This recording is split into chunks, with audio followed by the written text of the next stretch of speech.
भुंजी वाली थोकन एती तो का मछली धरे हस पर्रा खोल के देखा।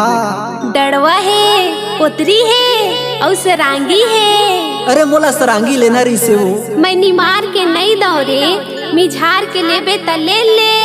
अरे सुन ना, 2 रुपया के ज्यादा ले ले वो, लेकिन मोला सरांगी ला दे दे। अरे नहीं रे नहीं। सुन तो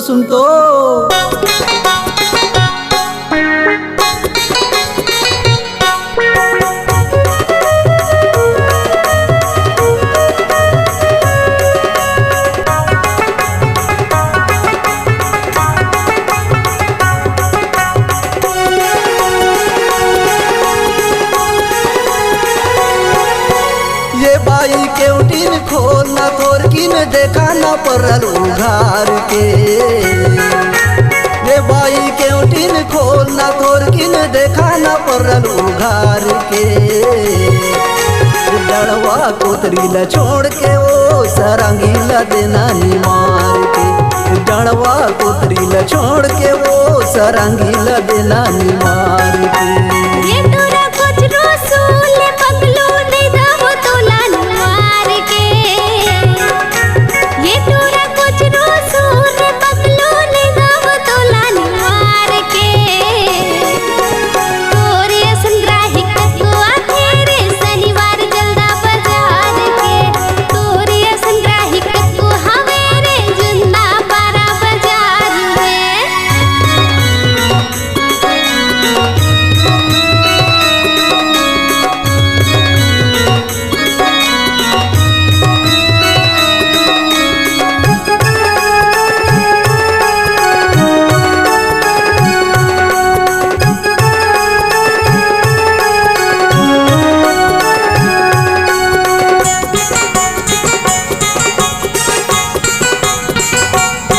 मोर गाँव घर के तय क्यों टिनियस जाना थस मोर नस नस। उधार बाढ़ी नहीं मांगा वो ले ले 2 रुपया ज्यादा कस। उधार बाढ़ी नहीं मांगा वो ले ले 2 रुपया ज्यादा कस।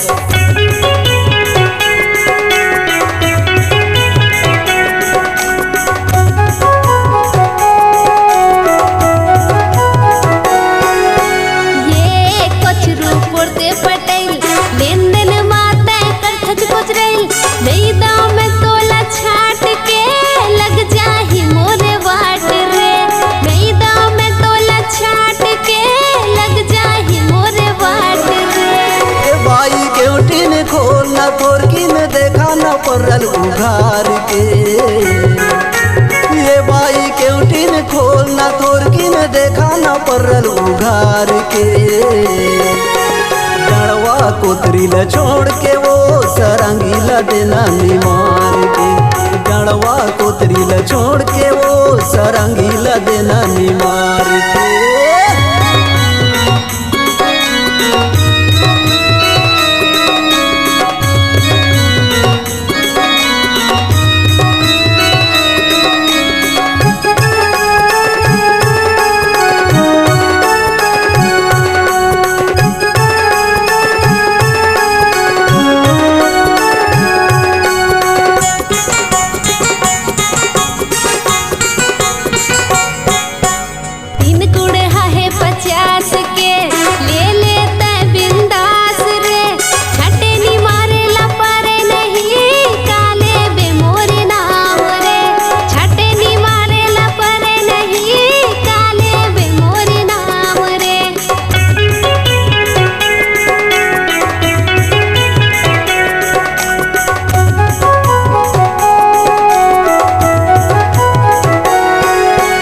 अड़बड़ दिन में आए हवा हो गए 18-15।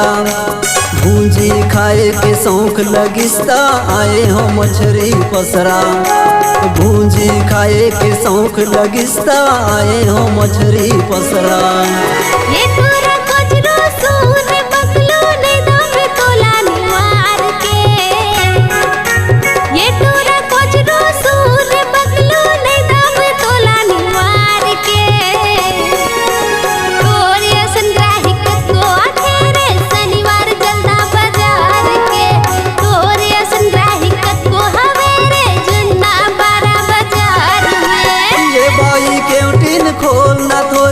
देखा न परल उघार के। ये तोरा कोचरो सुन बकलो ने दम तोला निवार के। डड़वा कोतरी ल छोड़ के वो सरांगी ल देना निमार के।